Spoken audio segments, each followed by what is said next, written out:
Welcome, my friends. Welcome to my co-debaters. We are going to be talking about the number one, the champion of champions. It's going to be quite an interesting time. We got our buddy Darrell and Ed. We'll see if our friend Brittany is able to come through. But we're all project management professionals, and we're very passionate about project management. And today we're going to be debating with you because no debate is complete without your opinion. So we're going to be debating which PMI guide is the champion of champions. First of all, we want you to chat into us. Let us know where you are joining us from. And we want you to participate in the debate. I have put the link in the chat. We have a poll where we want to find out your ideas and opinions. Feel free to put some comments in there as far as which PMI guide is the champion of champions. So with that said, what comes into your mind when you're thinking about a champion of champions guide? Is that really fair to say a champion of champions? Let me ask Darrell, is that a fair thing to say? Is that even feasible to get a champion of champions? What do you think? It's, in my opinion, Phill, it is sometimes misinterpreted because nowadays everybody gets a trophy. So in that opinion, I'm going to leave it just as that. Come on now, Darrell, you have to expand on that. What do you mean? Like, you can't, even your son is protesting. You can't just leave us hanging like that. You gotta give us some context. In every competition growing up, there's always a first place winner and a second place winner. In today's society, everybody, no matter what, wins. And the value of winning and losing is diminishing every time we express that approach. That is very profound, Darrell. What do you think about that, Ed? Yeah, that's well said. I mean, I was just thinking about that when he said, and I was laughing because it seems that we are handing out ribbons and plaques for just participating. And I don't know, maybe it's the competitiveness that's in me that's saying, hey, as Bird talked about, when he came out for the 3-point contest, he didn't even take off his warm-up top. He said, who's coming in second? Ooh, I like that. You know why I like that so much is because he's saying that he wants to know who's really going to come out here and compete, because I believe that I am going to be number one. And I believe we need to have that in a healthy way. And when I define healthy, meaning that it just brings everyone else's competition level up to want to improve, to want to get better holistically. Very interesting insights, folks. So for the sake of those who are watching us now, this is so not scripted. This is entirely unscripted. So I have no idea what either of our friends here is going to say, but I'll just say that definitely gives me more context in thinking about, is this fair game? So for those who missed the title, it's which PMI guide is the champion of champions? And I think it's a fair question to ask so that we can put things in perspective. It's not about knocking anything down. That's why we didn't take PMBOK guide versus some other standard or framework. We're talking strictly about PMI's standards. So we have put a link in the chat for those of you who are just coming. If you can help us by voting on what you think is the champion of champions guide. Now, when we say champion of champions, it means different things. Are we talking about which one is the most revenue generating? Are we talking about which one have organizations found the most useful? Are we talking about which organizations have the most value from? Are we let's be honest, ROI, right? Let's also talk about just on the world stage, which of these has made a groundbreaking difference. So let me put Ed in a very difficult position. Ed, Yes, you see what I'm holding up here? I do. I know where you know where you're about to go. Ed, which one is the champion? iPod or iPhone or iPad? I'm probably going to say iPad. Tell us why. Just give us some context. Yeah, so reason why I think the iPad, especially the how they've changed up the iPad with regards to it's become more of a personal computer. Now the competitor or the one that's similar is like a Microsoft Surface. Uh, as you're noticing, devices are getting smaller but more compact. Having that being able to be compact, and I'm speaking from an iPad versus Surface standpoint. I like both devices, but what I love about the iPad is the how it's able to sync. So if I have an iPhone, what I'm doing on my iPhone can sync with my iPad, meaning let's say notes or anything of that nature. So it's important to you get that's how you get caught up in the Apple ecosystem, which again from a long-term perspective, okay, now this is going to get good to me, Phill and Darrell. So here, at this moment, this is probably where you guys are going to have to stop me. I was just listening to a video by Vusi. Vusi is a really prolific businessman and speaker, and he was talking about the difference between, watch this, a customer experience and customer service. And what he was saying, there's a distinction between the two. A customer experience is where it comes from the heart, where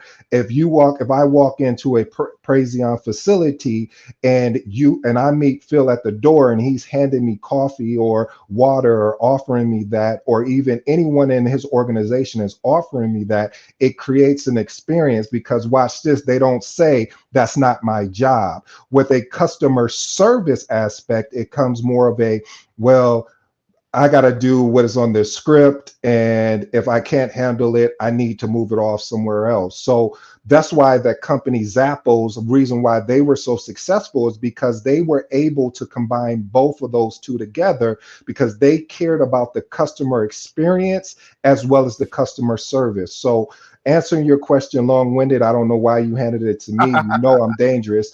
Is the fact of it is that you have to create a customer experience as well as create a customer service. And I believe Apple does an extremely an exceptional job when it comes to that, if they're able to handle both of those pieces, everything from the packaging to the actual device itself. And you can't, even Steve Jobs he's told a story about his father when he was painting a fence, and they were going to paint the inside of the fence not as well as they painted the exterior of the fence. And his father was like, no, we need to paint the inside of the fence just as well as the exterior, because it's all about the experience and also maintaining. I'll leave it because I'm gonna get going, and I get excited on these things, Phill. I'm big on customer service, as big as well as the experience. So I'll turn it back to you. I love that, Ed. It's a great story, and it also underscores why when you open an Apple device, for those who have, you're amazed at how precise and well arranged it looks. So you bring up a great point. Steve Jobs, he would say design is not what it looks like or what it feels like. He'll talk about how it works. So the entire end-to-end experience is also inclusive. And I like the context you're bringing, because in order for a document from the PMI to become a champion of champions, that means we've done some of the things you're mentioning, the due diligence, the research, the customer service aspects, to find out what will really make this a win for the customer. And I believe in time past, when there was a lot of the voice of the customer involved in the creation of these standards, I believe that the proof of the pudding was in the eating. I mean, you've done your research, you've done your homework, you've had the voice of the customer, therefore you're going to get a great win. So that what you said actually has given me context regarding all of these standards, not just the ones on the screen, but also the other ones that have not been put on the screen yet. I know a lot of folks don't know that the PMI has a boatload of standards. In fact, we should probably put that in context, because the link in the chat for the survey is not just asking about the items on the screen. We want to understand beyond the items on the screen, like the entire PMI array of standards. Which one would you say is the champion of champions? Because I'm sure we're going to get some rather interesting responses. And that's why I want people to comment in the survey, not just choose the ones you might identify. So we've got the PMBOK guide, we've got the standard Phill, for management. Uh-huh. Phill, to understand the reality of where society is at right now, in my opinion, the PMBOK guide, both 6th and 7th edition, is losing its value because it's only capable to be applied in non-AI environments, non-AI projects, portfolios, or even programs.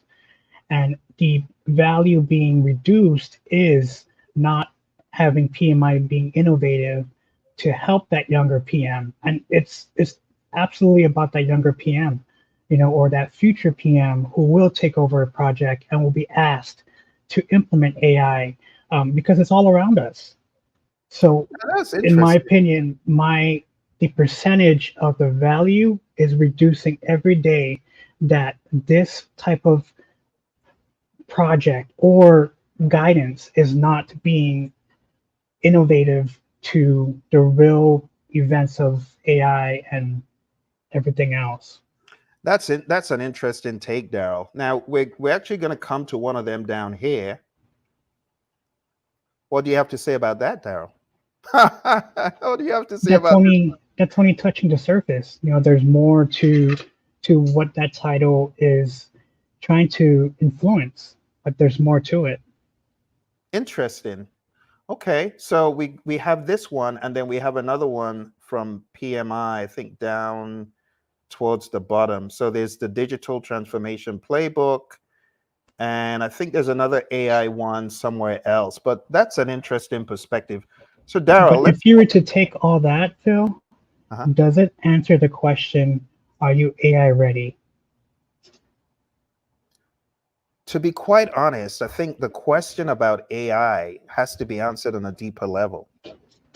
Is AI going to be applied the same way in every single organization? And the answer is no. Most likely, yes. The employee will. I don't believe it will be the same in every organization. I believe that there needs to be some form of agility incorporated into how AI is introduced into firms, because the same way we look at maturity levels, some organizations aren't even IT ready. Talk about AI ready. That's correct. But your phone is IT ready. Your phone is AI ready. So the bottom up approach is going to most likely be an issue in most organizations. And we're all human beings, Phil. And Ed, we're probably going to be using AI to help with these ROI with the 6th and 7th edition, and then inserting it into our work environment and then waiting to get in trouble because we were never told to use that specific AI in that situation. And it's just a human factor of how we think. Mm, So that's how interesting. I see the percentage, the value, in my opinion, as how I understand AI, and I'm still a student of AI. It's really questioning the value of the credential itself. Where would this credential be valued at in a year or 2 years from now? That's a rather interesting take. What do you think, Ed?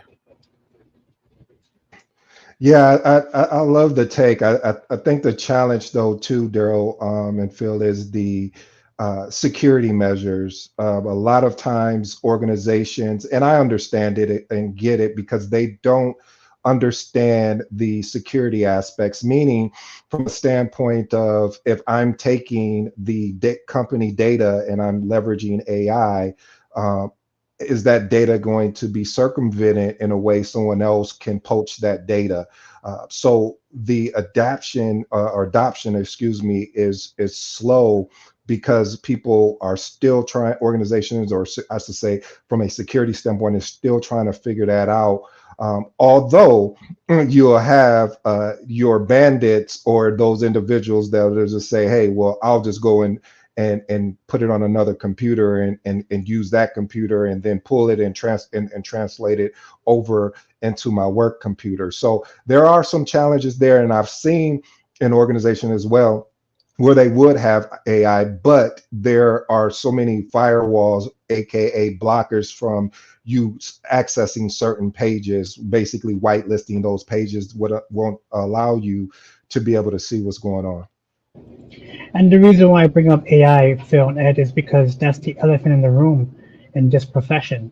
You know, AI is either the good or the bad or even the ugly in many situations. So, you know, as we approach the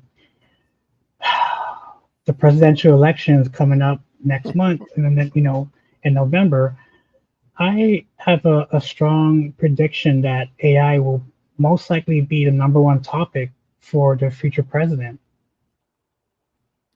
Without a doubt. Yeah, without a doubt.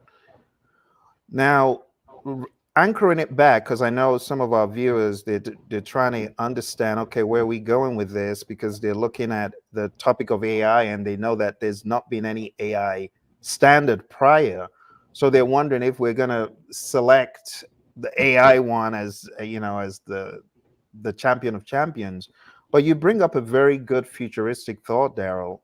Even if we select which one is the champion of champions now, does the landscape of AI affect how that will be viewed down the road? Yes. So my view is twofold. Number one, you got to be agile. Even if you're in the world of AI, you got to be agile. AI is not the problem solver for everything. You still need to have that agile mindset. If you don't have the agile mindset, AI can't help you. Your competitors will keep pulverizing you because, yeah, you got the technology, you got the tools, you got the brain power, but have you got the attitude, the behavior, and the culture to uphold the humans first? I strongly believe in the individuals and in the interactions over the processes and tools any day. And AI is a tool. So I still believe the humanity is going to take preeminence, regardless the kind of tools and the kind of superior AI, the clone Sam Altman and Ilya and all those AI great people at OpenAI. If you're not agile, you're still gonna have shortcomings. So I still want to put the humans first, but I also want to put the misnomer into perspective that in order to be a good project manager, you must be a good technologist. In order to be a good project manager of a construction project, I must be an engineer. In order to be a good project manager of an IT hardware project, I must have IT hardware engineering. Or to be a good project manager of a software project, I must know how to write code. And we all know that that is not completely the truth. There are some projects we need to have superior understanding of the technology, but it's not every single one. So, Darrell, you can run circles around many people with just the understanding of Python. But that is not necessarily anyone who can say, well, I can match Darrell in Python. It doesn't mean that they are good project managers. It doesn't mean they can manage schedules. It doesn't mean that they can apply agile thinking. So I think there's going to be a balance in the future regarding AI and still those traditional humanistic approaches and perspectives and ideas. But Darrell, do you think that the AI project manager of the future does need to know some degree of coding and development? No, Phill, and just going back to your statement of, you know, what you said earlier about project managers need to learn this and need to learn that. There is a potential of having AI enhance that project manager in many ways, using the tools that they have in front of them, starting with your phone, starting with your laptop. You know, so that AI is I know we're killing it so much using that word right now, but at what point are we gonna take a step back as project managers and understand what that title of this webinar is? Which PMI guide is a champion of champions? Now that's relevant now, but in the next couple months, it probably won't be relevant. It will most likely be comparing it with AI agents, AI in general. You know, if AI can do this, AI can do that. And right now, AI is being compared to the PhD student. So it was being compared to a regular, human being. But at this point in September of this year, they're comparing it to the PhD level. Mm. That's really interesting. So let's go for the kill finally. Which one, Darrell, do you want to put the crown on? Now, don't give me the diplomatic Darrell, because we got the diplomatic Darrell who stays away from trouble. I don't want that Darrell today. I want the real Darrell to stand up. Tell us, Darrell, out of all of those standards, is there one, or do you want to like kind of give us some more expansive thought on why not whichever one you might have initially thought of before AI? I can give you two answers. One, as a non AI project manager, in my opinion, the sixth edition is more of a champion because it's more complex and it's more detail oriented, especially on how to maneuver your way around each process. And of course, it's a very complex guide to really memorize. We all, have that bad habit of memorizing things. And I'm guilty of that too.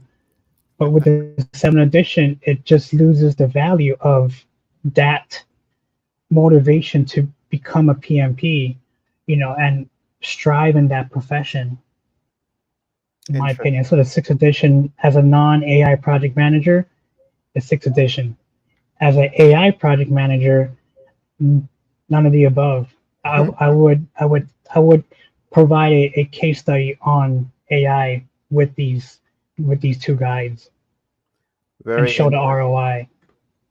Very interesting. So let's bring in a non-human to weigh in. I think the non-human wants to argue with you a little bit, Darrell. Or I don't know whether to call it argue or what. Let's get it to speak. So we have ChatGPT, and ChatGPT is trying to pose an argument here. Can you guess which one ChatGPT chose as the champion of champions? The 7th edition. Why do you think that? Because it's much more friendlier to understand, and it's in the area of the innovation of project management. That is interesting you would say that. Maybe what we should do is bring in the ChatGPT perspective before we go to Ed, just to put some disruption in the flow of things. So let's go to what ChatGPT is thinking. ChatGPT, PMI Showdown Debate. So it says, the champion of champions is PMBOK 7.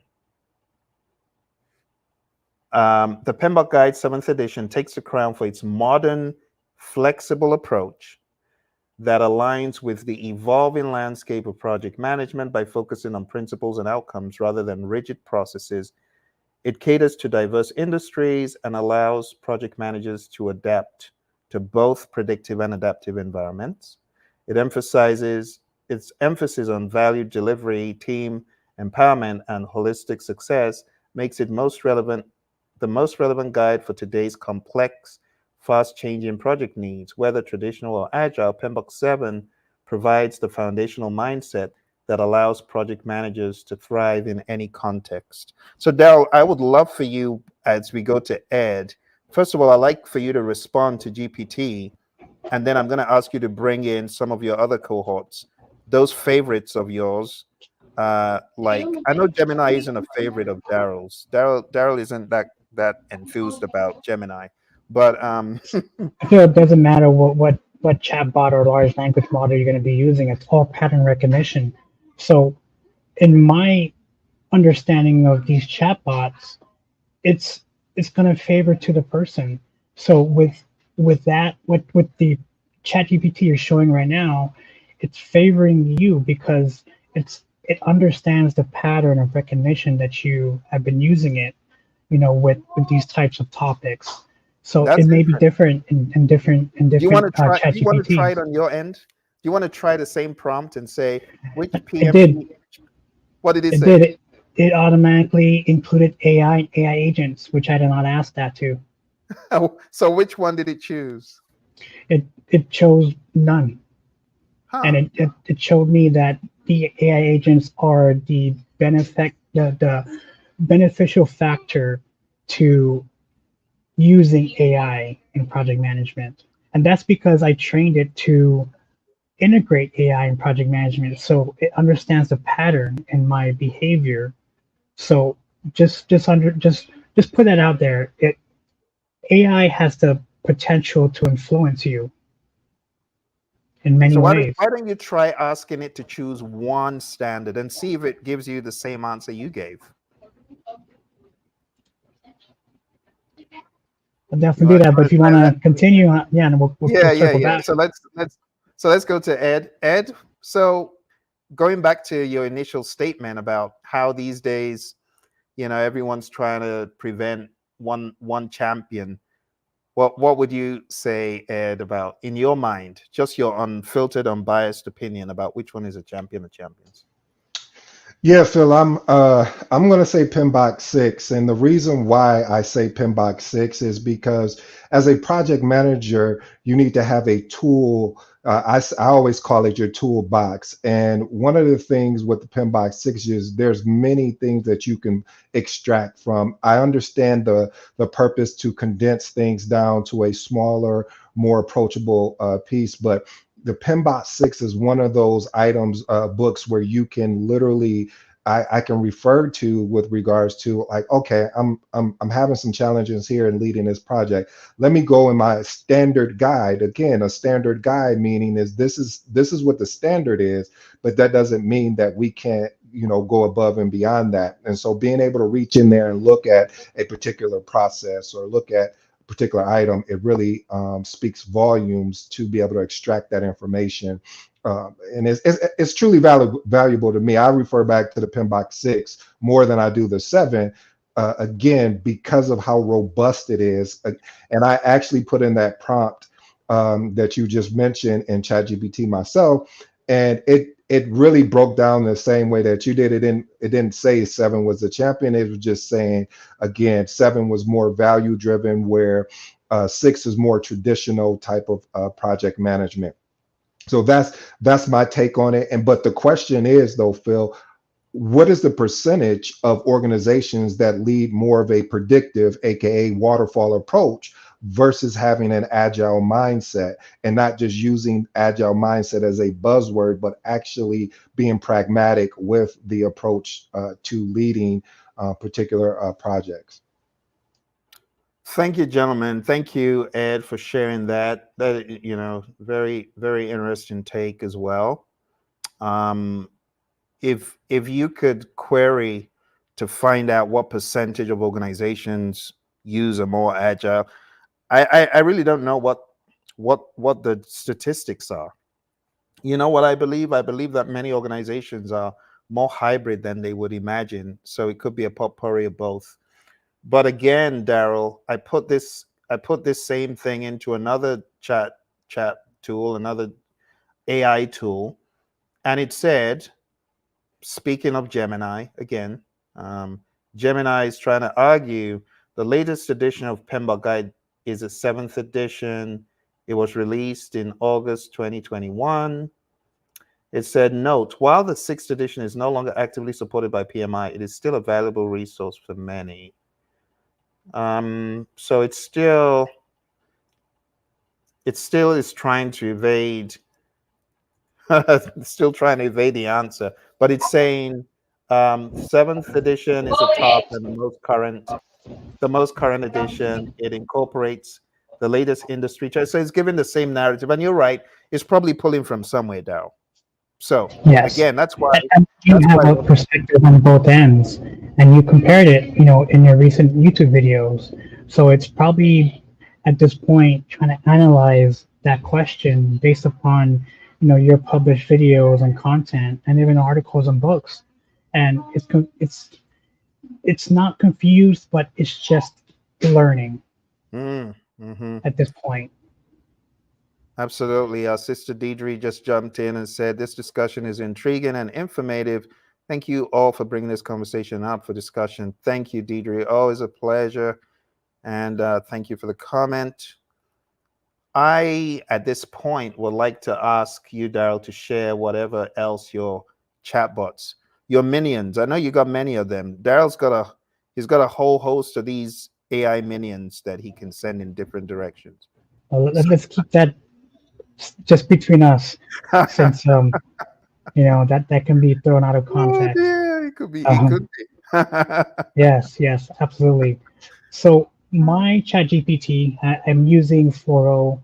It decided to use or choose set the seventh edition because it's opens up the dialogue of future product management and AI. And I just Interesting. asked this a simple question: if you were to choose between the two, who would be the champion of champions? And that Mm. was the exact question I said, but it based upon my pattern recognition of asking questions, it brought up AI. That's quite interesting. Quite interesting. As far as my perspective to all of this, I didn't want to make a decision without considering all the other pieces that PMI has come out with. And I wanted other people to weigh in on the discussion because, to be quite honest, one could think one knows the answer, and the answer might be different for other people. So I want people to go vote at the link. Um, I think it would be nice to revisit this topic after people have voted. So I'm seeing 60% say PMBOK Guide 7 and 40% say PMBOK 6 or earlier. So right now, it's leaning in the direction of PMBOK 7. But I would also like those who think it's something else to comment. Um, as far as my perception of the landscape and the market, let me just be perfectly honest, because I do this, as you guys know, I'm preaching to the choir here for a living. So I go around helping companies, training companies, and I must say, what they are most interested in is how can you elevate how we're doing things today?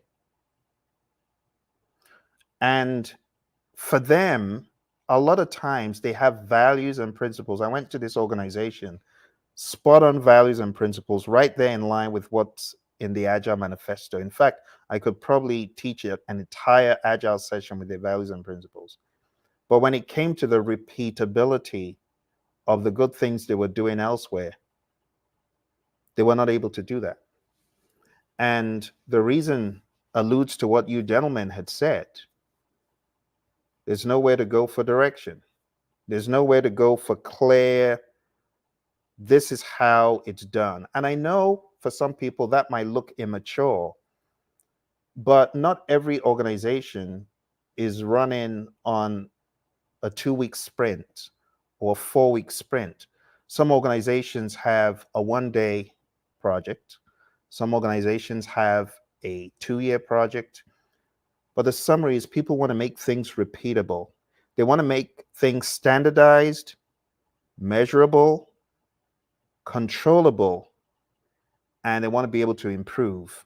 And this is the SCMI model that PMI talks about in one of their previous standards. Now, they have a 4th edition of this, but this is the edition that I got certified in. So when people see OPM 3 behind my name, this is the guide that I studied to get OPM 3 certified, along with the program standard and the other project standard that was there at the time.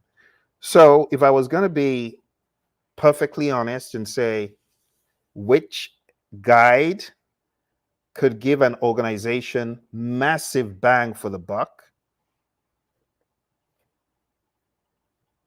I'd say having this mindedness. Having this mindedness spans way beyond just project management. It spans way beyond program management, and it spans way beyond portfolio management. And if only organizations can understand what maturity means and how to tailor the different levels of maturity, I think they will get much further ahead, even in the age of AI. Because, Darrell, let's be honest, the projects that need to be done in the world of AI, they are a different animal. We cannot approach them using the initiating, planning, executing, or just say, let's go off principles in the seventh. No, there is Phil, I something agree and I specific. disagree with you. And this is putting on the business thinking cap. As a business, and I'm only gossiping and speculating, but as a business owner or even an organization, I feel that organizations will most likely adopt AI when they get the warm and fuzzy from Google, Amazon, and Microsoft. Once they get the warm and fuzzy from those three main top companies, AI will most likely be integrated in some fashion. But don't you think that AI projects cannot be managed exactly the same way we have managed other projects? I'm not talking about the general thinking or the business thinking. I'm just saying the way you would manage an AI project would have to be agile. And that still points back to maturity, because for an organization to show maturity in agile, there must be the valuing of individuals and interactions over the processes and tools and so on. You get what I'm saying? And again, I agree and disagree because we do have that human bad habit of having the AI do everything for us. So yes, that's where I disagree with you because at some point, and this is my experience with exploring the AI environment. I mean, I would love to have AI take over everything in my life. And that's the human aspect of me. So if I can think that as a person, then someone else will most likely think that. And I'm pretty sure 99% someone else is out there is saying, I'll just let AI take care of it. So you think we'll get to a point where AI will manage AI projects instead of humans managing the AI projects? I hope not, Phil, because we still have to have the human in the loop Mm. for Would safety you, reasons, security reasons, and other reasons that, the AI gods are talking about, Ray Kurzweil, Alex Techmark, all the Jan LeCun, they're saying AI is going to take over, being that, you know, human being. I don't believe that right now. However, if we don't put some sort of safety mechanism or some sort of trigger to provide boundaries, someone's going to do the bad thing. You mm, know, if if you take a look at human behavior, we're all wired to survive, and within that survival wiredness, we're all in tune for violence. mm. Going back to the caveman days, it's all violent. That's how we survived. So in That's this true. day and age, it's gonna be we're gonna have to be in a position where no matter what the differences are between different project managers, we're going to have to come together and provide some sort of global standards or global, framework to help with this AI movement. So I would really love to strip things down, because I know we're at a very high level, speaking about stuff we understand, but let's break it down for the layman. What does an AI implementation look like in choose a company of your choice? And let's break it down. Let's talk about an engineering company. What would that look like when we say AI implementation, the coming of AI coming into this firm? What would that look like? What would they do differently? What would they be working on? Or let's even talk about a sweet manufacturing company. They make candy. What would that look like in a company like that? That I can't give you a very educated answer, Phill. I can only give you what I've experienced. And Yeah, but I mean, but again, to your point, Darrell, I mean, we got AI to tap on the shoulder and say, so we can always ask for context. But what I'm thinking, what I'm seeing, it still boils down to three things. The coming of AI in any company, it still boils down to the people, the process, and the business. Just like PMI has often said, there's going to be a change in maybe the people or in the process, and the process will involve tools, right? And the you're business missing one will involve more. products. You're missing one more. Say that. Which one? The last one is AI agents. So that would, in my mind, that's under the processes and the tools. It's under the processes and the tools. So, when I think about people, process, business, I'm thinking about the processes and the tools as one lump, and I'm thinking about the business, the products, the re-engineering of whatever is happening is in the process, but the people have to also adapt. So how when we say AI projects are really different, and let's break that down. How are they different from an IT cybersecurity project? So I'm gonna just take a pause and step back with that topic, Phill, because let's pick this up a year from now and see if this reasoning of adding the AI agents as part of those number was it number four? I think you mentioned three. The number four, the fourth one, in my opinion, is going to be AI agents. Now let's pick this back up in a year from now to see where the entire world will be with AI. Because there's supposedly a lot of predictions out there, from the very high level, with AI coming into our lives. So I'll be excited to have this conversation a year from now, talking about what AI is. I get your point there, but I don't think it's too premature, because a lot of our viewers, and a lot of them have jumped on recently. It would be nice to give them an idea in their own industries. So what should we call it? An AI transformation? At this point, I would break it down: AI driven, AI implementation. There's also being the term out there called AI native project management, where you're using the software tools and using that and implementing AI in that perspective. And of course, there's cognitive PM. So not only you're talking about these other topics, but going back to the title of this webinar, that's the mothership, like what you've always expressed and influenced. The mothership don't have the future resources to have a project manager guide themselves through this AI movement. And I'm using this platform to make everybody understand that AI is not just next year. AI is everywhere.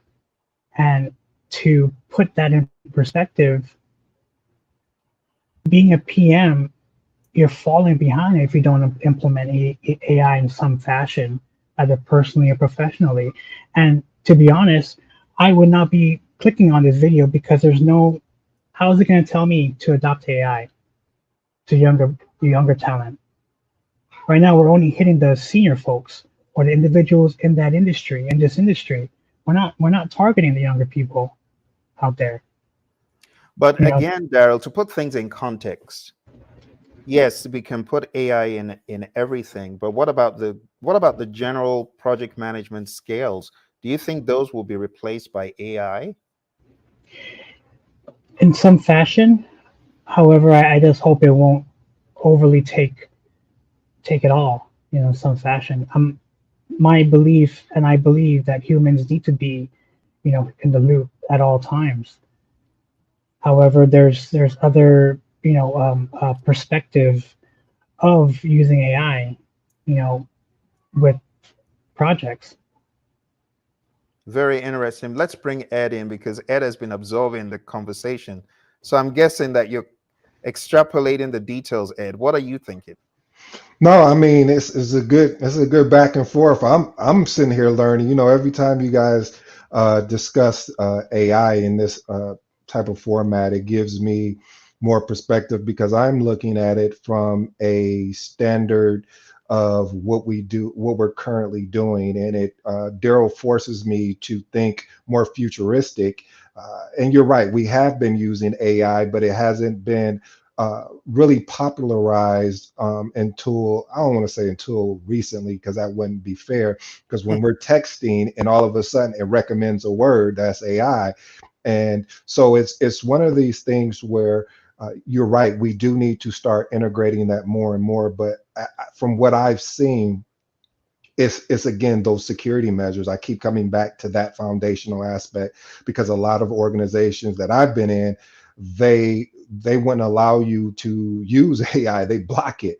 And now there's certain pieces that is already automated from an AI standpoint. But for me, just to go in and pull up my Chat GPT or Claude or you name the language, the learning language model or whatever, however you say that, Darrell, you'll back me up on that. If I couldn't go in there and do that. But we do need to start preparing ourselves. And this is why we have you as our teacher when it comes to AI, to get prepared and prepped so we're not left behind when, if this thing does take off, next week, next month, next year. So we're more aligned about what is actually about to happen. Because you're right, it is going to take over, but how much is it going to take over? Because I still believe in anything, you still need a people aspect. If you're driving an autonomous car, you still need to keep your hands on the steering wheel to a certain degree. If you don't, then you will get, a warning, and then eventually they may, because of the accidents they've seen. Now, watch how this makes sense too. I'm saying that, but I contradict myself. There's a program that's going on in Arizona, as well as I do, and you may be able to speak to this.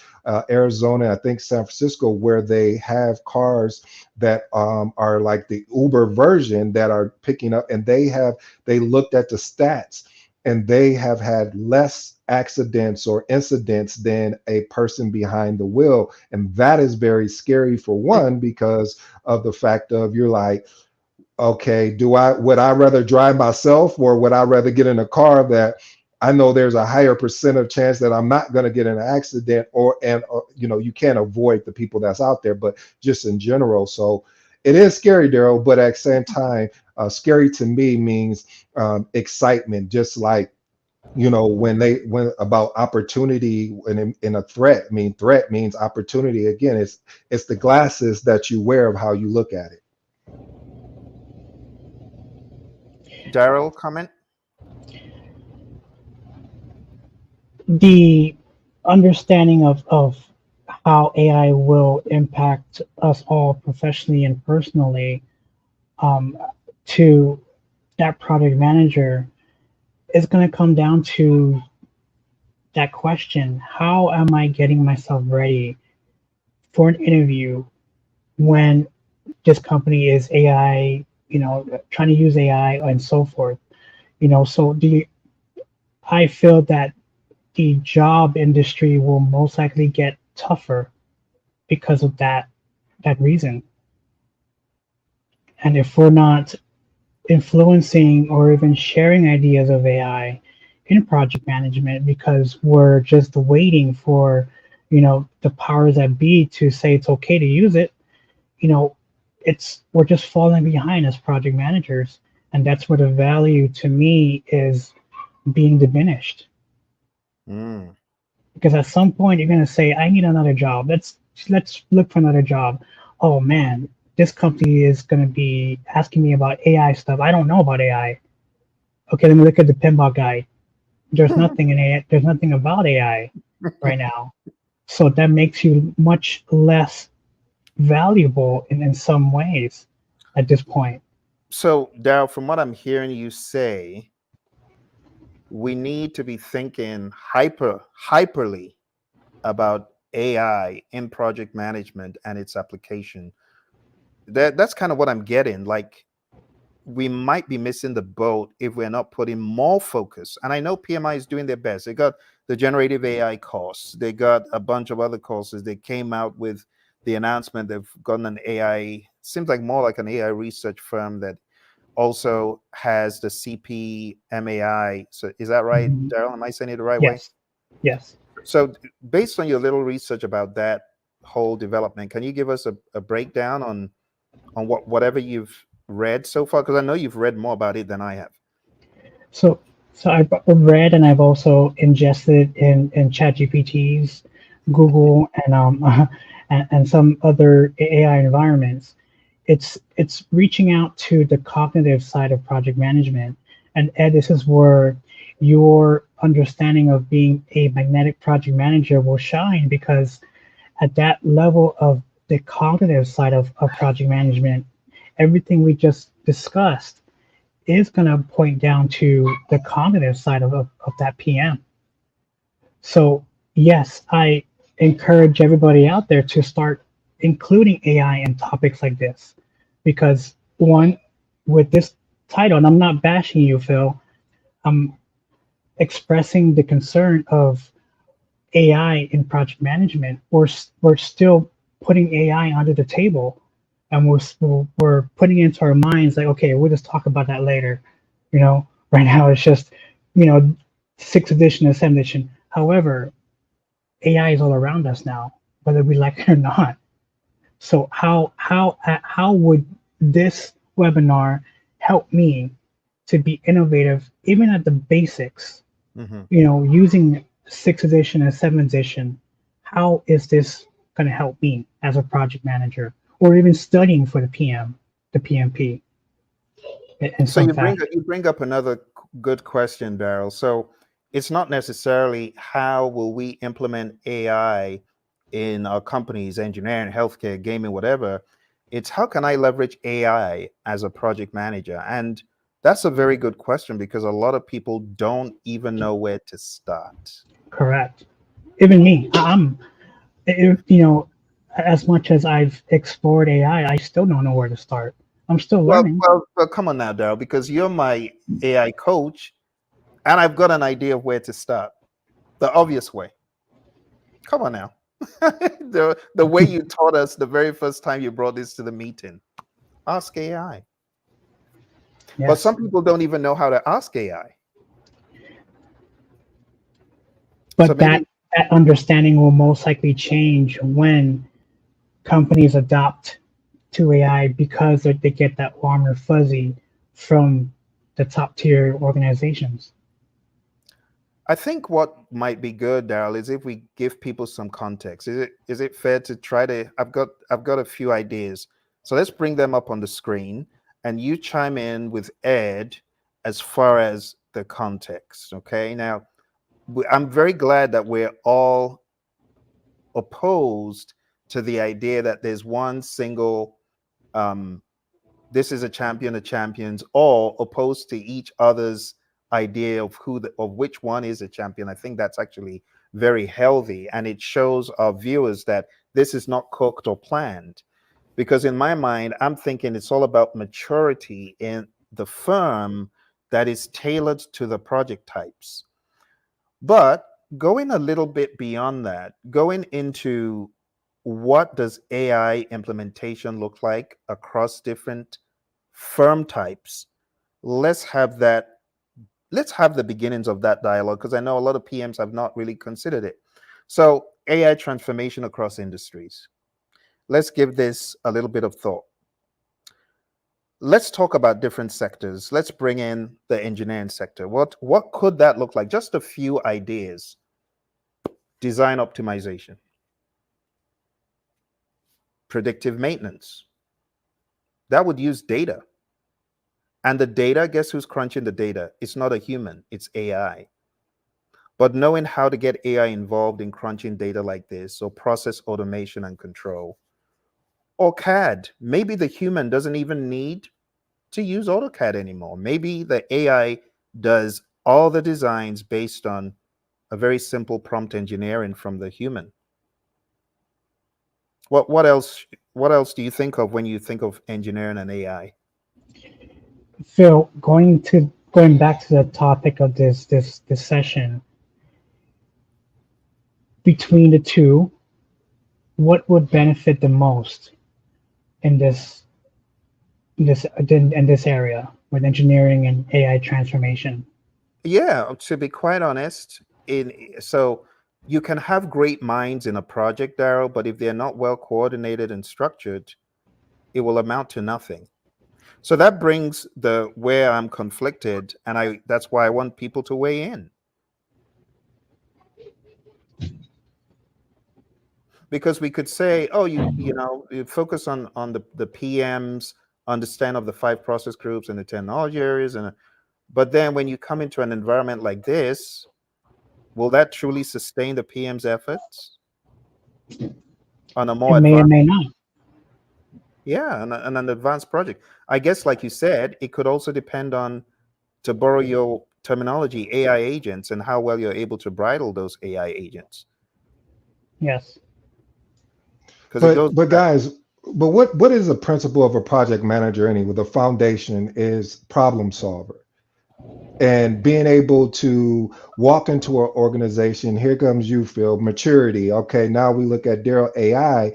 There's still an aspect of you still got to find out if you're coming in as a consultant and this organization is thinking of implementing AI, you still have to get them mature enough to be able to implement AI. And you need to be able to know what to ask AI in order to develop that maturity. Now, I know what you're maybe thinking, Darrell, and I may be wrong, but hey, I'll take a shot. I used to play basketball, so I used to shoot at this thing called a basket. And what I'm thinking is maybe you're saying, well, maybe there'll be some AI prompts out there that people will sell an organization to help them be able to deliver that information. But yet and still, you're still going to need a resource to be able to implement that, to understand the context that's coming out, to be able to create that process automation. I mean, being able to create it to be automatic, as well as understanding what the predictive maintenance is. So I still believe there's still a human effort that's going to be required. So I'll wait for your rebuttal. I know you're about to give me a good one because you're already smiling. So this is not going to be good. So let's go, Darrell. And again, Ed, I agree and I disagree. I agree on every context you just expressed. I disagree on humans being the problem solvers, because at this point, AI is also a problem solver in many aspects. No matter how you look at it, it can provide so much different. It can't do physical things right now, but it can do digital things. It can solve problems digitally. So that's where I disagree with you. Not only as we humans are problem solvers or project managers, but AI is also a problem solver. But is AI a problem solver without a human in the loop, Darrell, asking the right questions? Yes, both have to be in that same environment, in my opinion. You need one or the other. It's like the misconception of EVM and earned schedule. Earned schedule was supposedly the blue pill for EVM, but you need EVM and you need earned schedule together, or else it's going to be garbage in, garbage out. So it's going to have to be a situation where you're going to need both. So you need both. So what I'm hearing is we need some sort of project manager mindset, awareness, problem solving maturity, but we also need the ability to bridle AI. So we're saying that both will help us in these future type of projects. That's what I'm hearing. It's not one without the other, correct? Would you agree? That's correct. However, with the human aspect involved with our habits, most likely we're going to be thinking, we'll just let AI do it.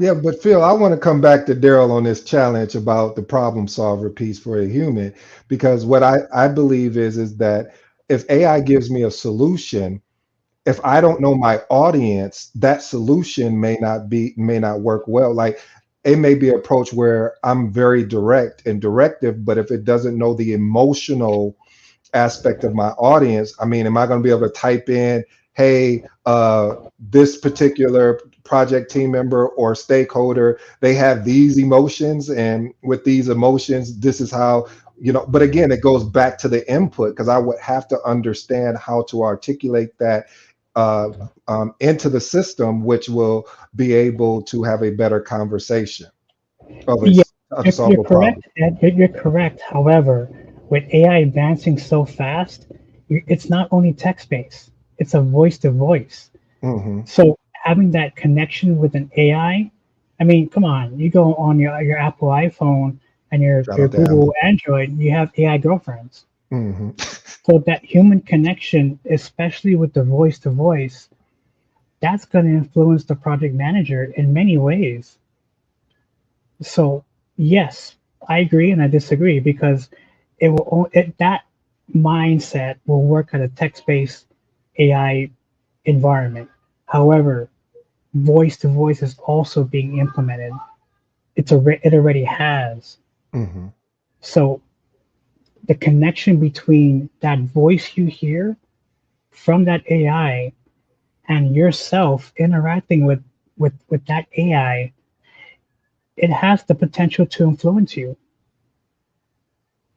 Well, I see where you're going with that, Darrell, but and again, I'm gonna borrow some from you. I agree and I disagree. You're right. I agree with you. It has the chance to influence you, but I disagree because a lot of times when we buy things, we don't buy them off of logic. We buy them off emotions. And when you are in project management, how do you get people that watch this don't report into you, but you have to be persuasive enough to get their to earn their respect and maintain and keep their respect? And it's being persuasive in a way which still keeps the integrity together of what you're asking them. So again, I agree with you, but I disagree with because you have to be persuasive. I've never bought anything, and I hate to say this, logically. Yeah, I've done the research and went and done and said, yeah, I looked at all these things, but then emotionally, I was like, you know what, I deserve this.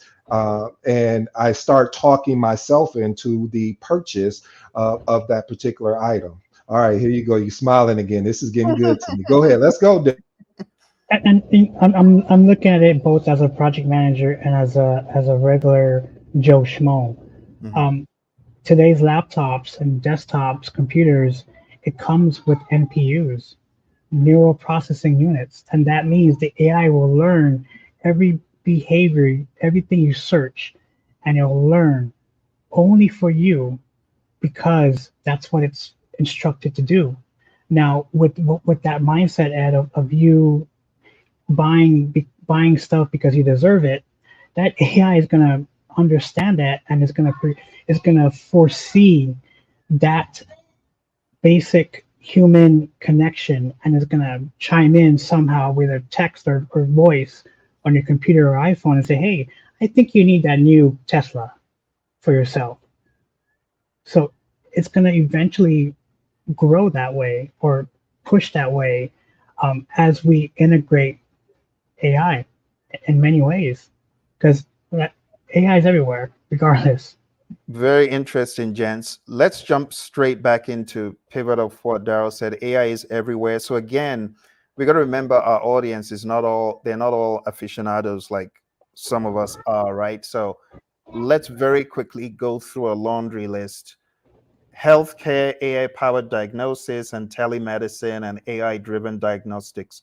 Construction, planning, safety, monitoring, design, modeling, predictive equipment maintenance, smart construction, candy making, production optimization, quality control, supply chain management, flavor development. These are very complicated projects, very complex projects too.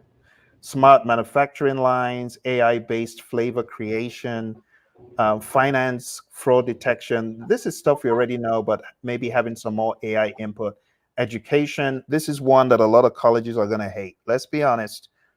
Personalized learning, automated grading, intelligent tutoring. Can you imagine having an AI training you on the level of a 50-year experienced professor? I'm telling you, education does, they probably don't want these projects. Darrell smiling. So again, you're going to be encountering AI. I mean, at this point, you even have calling agents. Yes, You know, how can you determine between an AI agent and a real person? that's So true. That's true. even in every industry, every company, organization, dialing that phone number, either through an iPhone or Yep. landline, you're gonna encounter AI. And it's going to get better and better. I absolutely agree, Darrell. Absolutely. Can we talk? Retail. I was going to say, Phil, can we talk about that education real quick from a high Sure. level? Like, I agree with you from an educational standpoint too. This is what I'm going to say respectfully. Uh, a lot of professors that are teaching the curriculum have not lived the curriculum. Did I say that out loud? Okay. Uh-oh. Meaning that if you're teaching me business and you never led or ran a business, why wouldn't you take that on information and use it for yourself in a sense? So now with AI being able to cultivate that, and they're taking theory and pragmatic, being able to be pragmatic, looking at real world experiences and combining all that together, it is a threat to education. And let me say this crystal clear so we don't have any misconception and you don't say, well, Ed, what, you got degrees, so which is, well, I am saying I respect education. I think it's a great tool. However, we have to start implementing real world, because what ends up happening is someone coming out of college and they're getting their first job as a project manager or project coordinator, whatever that role is. They have challenges and struggles because, first of all, they don't understand the politics. Then they don't understand the people that comes with the politics. How do I navigate around this environment? So, yeah. And that's where you're gonna encounter insta experts, in the near future, because at this point, if that person with the right prompt and the right questions to ask AI, that person will most likely hang with us in this session and just talk strictly by what the AI is giving, the feedback from. So, it's interesting to see that. And yes, I know everyone's starting not to like the AI term, but like I said, it's everywhere because you know it's good. It's going to be interesting in the next year or 2-3 years down the line. Absolutely. Let's get to the last four. The one you've talked about quite a bit, Darrell, about picking up the phone and having someone on the other end, but it's AI powered. Absolutely, right? So AI powered customer support, but also inventory management. All these things already, many of them already in place, working today. Agriculture, precision farming, crop monitoring, robotic harvesting, hospitality, guest personalization. You might one day have an AI bot welcoming you to the hotel, giving you a handshake. You just don't know. And then transportation and logistics. So autonomous vehicles, as Ed was mentioning earlier, and AI fleet management, smart warehousing, real-time tracking, and so on. So why are we showing all of these? Because we're trying to sensitize people to the fact that a time will come where these projects are more commonplace, and understanding how to navigate them is important. It will go beyond just being able to code or test or develop, but understanding all the moving parts and components of a typical artificial intelligence project. With all of that said, we still are back to the question, which PMI guide today is a champion of champions? Because I know our viewers, they want that question answered. So the last roll call, I believe Darrell has said, based on the complexity and the ability to have different dimensions, which could help us better map things from the world of AI. Your answer, Darrell, your final answer? It's the sixth edition. PMBOK 6. Ed, what is your answer? I'm going with the sixth edition, Phil, for 100. And my answer is in looking at maturity, because I think if you were to look at a model for maturity and you are effectively able to scale it across projects, programs, and portfolios, I think you might achieve success. So the champion of champions is probably going to differ on a person by person basis. For us who are the tactile project managers trying to put out immediate fires, I think we're going to find a ton more value in PMBOK. Well, don't let me speak for everyone. either 7, like GPT and Gemini, or 6. For those people who are not into that world of traditional and they haven't really been able to see beyond the walls of an agile environment, they're going to probably look at this one, the Agile Practice Guide. For those people who are more into the world of WBS creation, earned value management, they're definitely going to gravitate more towards standards like the WBS standard and the EVM standard. So I think the question of the champion of champions is going to be highly situational. I don't think there's one right answer. But the reason why Ed, Darrell, and I have come together like this is to generate discussions that need to be had about business, about artificial intelligence, and about the PMI as a whole. So we're hoping that you got some value from it. We're keen on knowing which PMBOK do you think is a champion of champions, or which standard do you think is a champion of champions? We didn't even talk about process groups or practice guide. That's also one to throw in. It really depends on whatever people are doing. So I'm going to ask each one of the gentlemen to wrap up. Who wants to go first? I can go first because Ed is amazing in motivational speaking. So to wrap it up, I just wanted to influence everybody that this session is not a bashing session of AI and project management. It's just more to influence and to share knowledge of AI, because a lot of, and I'm speaking at a very speculative perspective, the PM industry is rarely talking about AI and project management. And I believe at this point in time, in this late of 2024, we should be talking about these type of topics. Beautiful. Any advice for PMI as far as artificial intelligence in project management is concerned? My advice is don't get hyped up on AI taking over your job. Worry about the value you can provide to your company and the company that you are working for, and stay ahead. Learn the basics of AI. You don't have to be a coder. You can ask ChatGPT to make you understand what this AI movement is about. Learn the basics, and you get ahead just by learning the basics and staying in that journey of your work environment. Good deal, Darrell. And specifically for PMI, the Project Management Institute, any insights or things you would like to see as an AI influencer? I hope, and I'm slowly seeing it, is the future concern is the value the PMP can hold in the future, because eventually AI will be able to do all these things for us. Either making a project charter, which at this point it can, but we got to fact check it. To the point where we're making a project schedule, we still got to fact check it. But the value of the PMP credential, in my professional opinion, that's where I'm concerned. How do you think that should morph? So PMI has recently acquired an organization. They have the CPMAI. The same way PMI grafted on some Agile onto the PMP back in 2020, is this something you expect to see, or that you think would add value, or maybe too early for that? What do you think?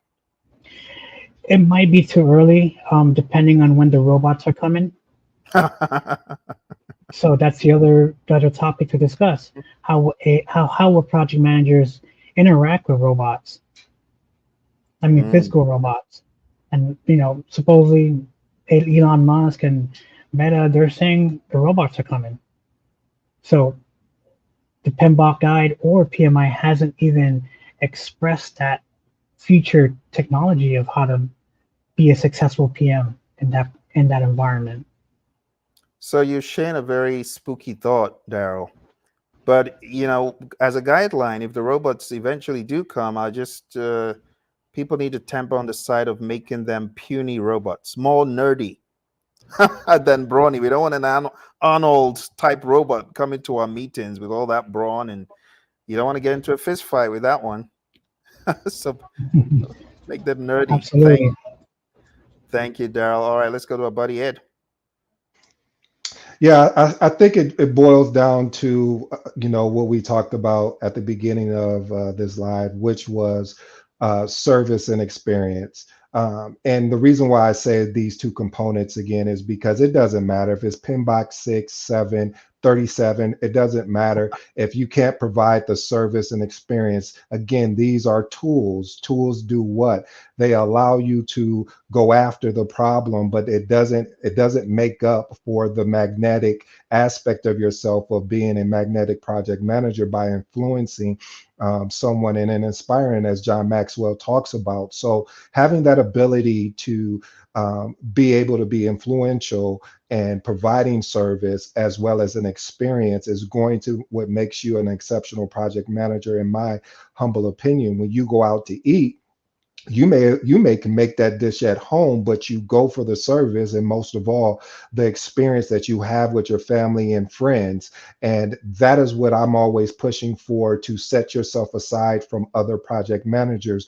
Watch this: be willing to do what others won't do so you can have what others won't have. Thank you. Ed, it sounds like you're also expressing the opportunity for project managers to not only think about IQ, but EQ. Mm. Absolutely, Darrell. I always think that, for emotional quotation, it's important, because being able to be able to have an ability to make a decision versus a choice.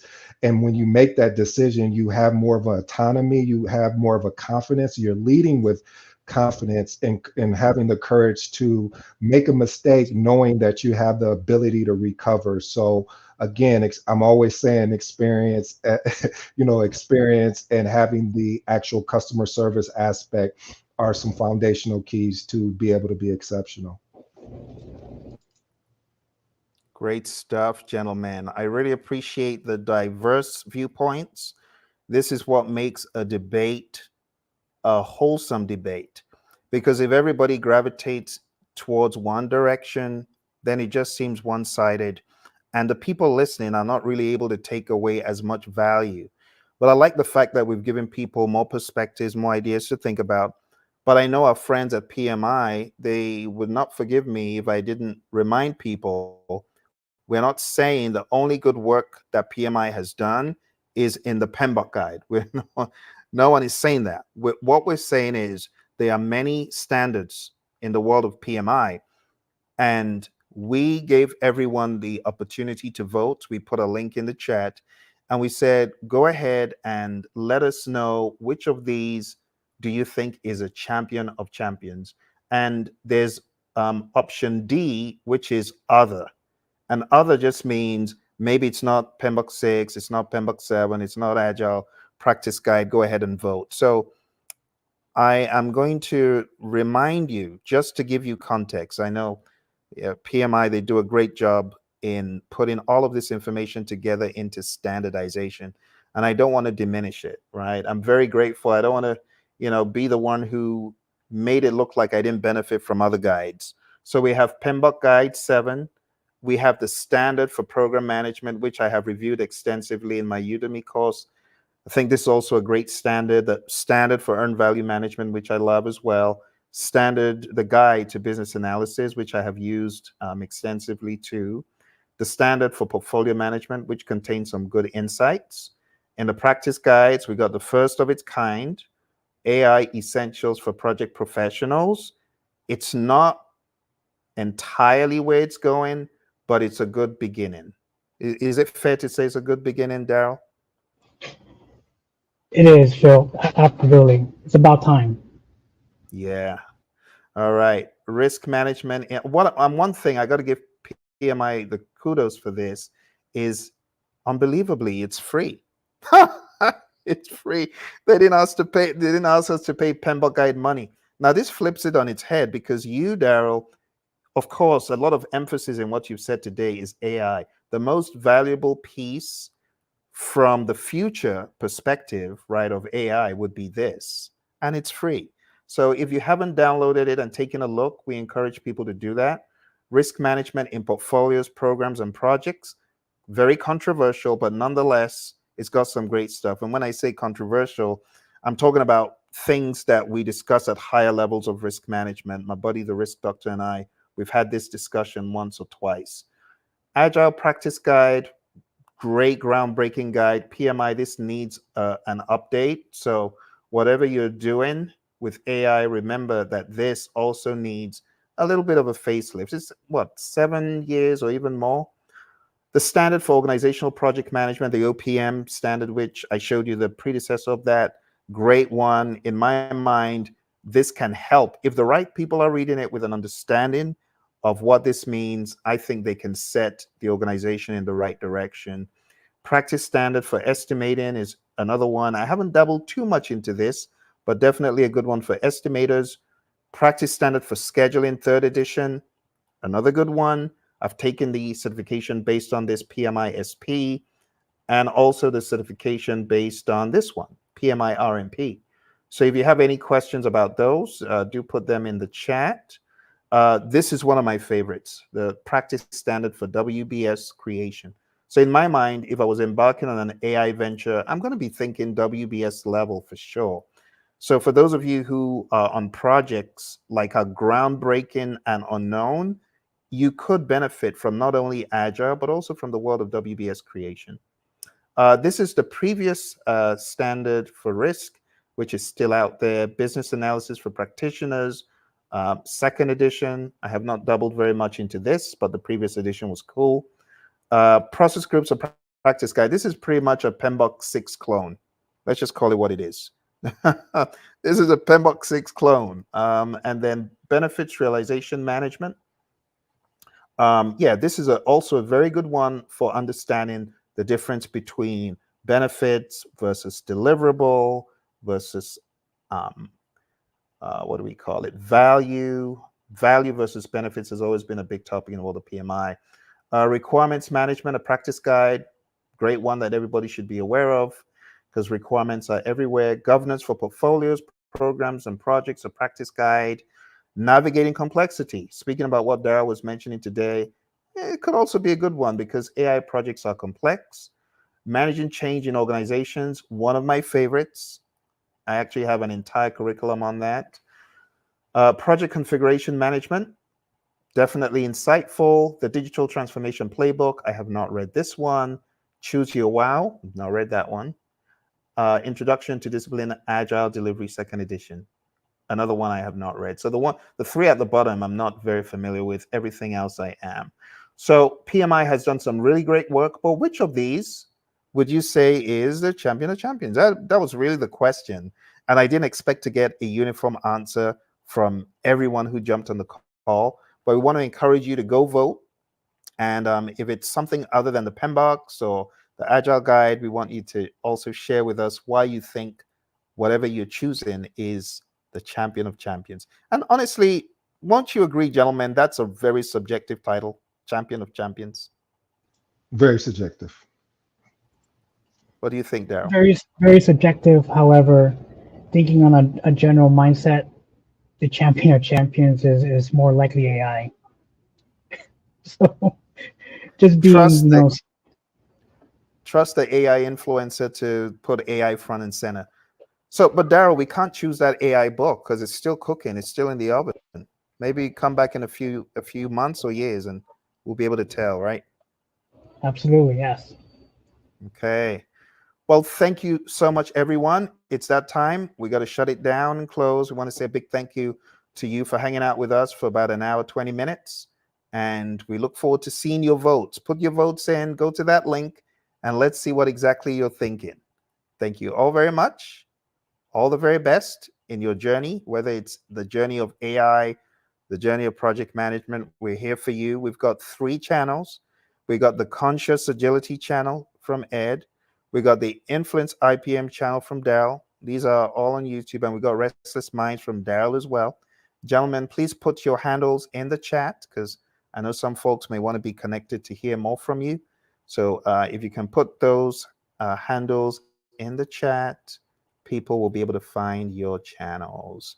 And then I'm going to beam them on the screen here momentarily. So look for Ed at this handle. on YouTube. Thank you very much. And Darrell has got a couple. Like I said, Influence IPM is one, and Restless Minds. We'll just wait to get those handles, and I'll display them on the screen. And then the Praizion channel, just Praizion. You can find that on YouTube. So let's see. We'll wait to get your handles.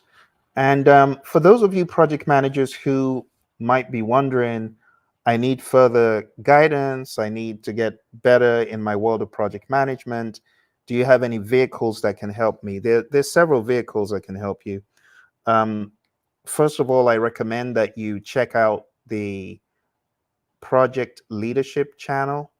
The Project Leadership Institute channel on YouTube is one. So if you just do @Project Leadership Institute, you can find that. And we also have Project Leadership Institute podcast, everywhere there are podcasts.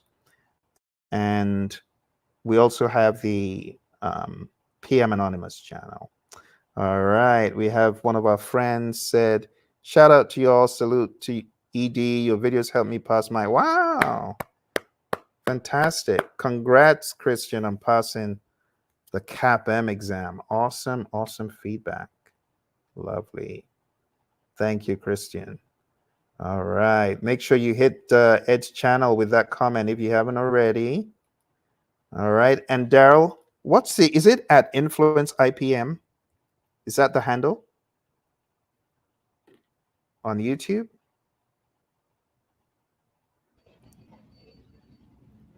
I think it is @Influence Phill, can you IPM. post it? Yes, that's correct. Okay. My comment didn't go through. Oh, how strange. Okay. So there we have it, @Influence IPM. Let me put that on the screen. So if you go to @Influence IPM, that's Darrell's channel. And then what is the one for Restless Minds? @Restless Minds 671. @Restless Minds 671. Okay. Very good. Let's put that on the screen because it is important people know how to connect, because you just never know who you've connected with. So that's that. And as far as the Praizion channel, just look for @Praizion. You can't miss that. And for those of you project managers who are stuck and are looking for a way out, go to pmanonymous.com. You can sign up for training, coaching, mentoring, be it in Agile, be it in predictive, be it in hybrid, whatever you're stuck on in your day-to-day work. We have helped many a PM, many a director, many a manager get clarity on how to navigate this terrain. All right. Did I forget anything, guys? Did we get it all? Oh, No, got it all, we Phill. covered it all. Awesome. Well, I want to say big thank you to our buddies Ed and Darrell here for coming on a weekend. It's only us crazy people that do this when everyone else is having a good time. But we also want to thank the viewers who are here on a weekend, because it could have been very easy to say no. So they're obviously committed to the cause. And we also want to say thank you to PMI, because honestly, without PMI, we three wouldn't be connected. Isn't that right? Probably Absolutely. not, right? Absolutely, Phill. Yeah. Absolutely agree. And I want to send a special shout out to Christian again for that as well, for passing his CAPM, because that's huge. So thank you for that acknowledgement, and again, congratulations. Awesome stuff. Well, thank you very much, everyone. Talk to you soon.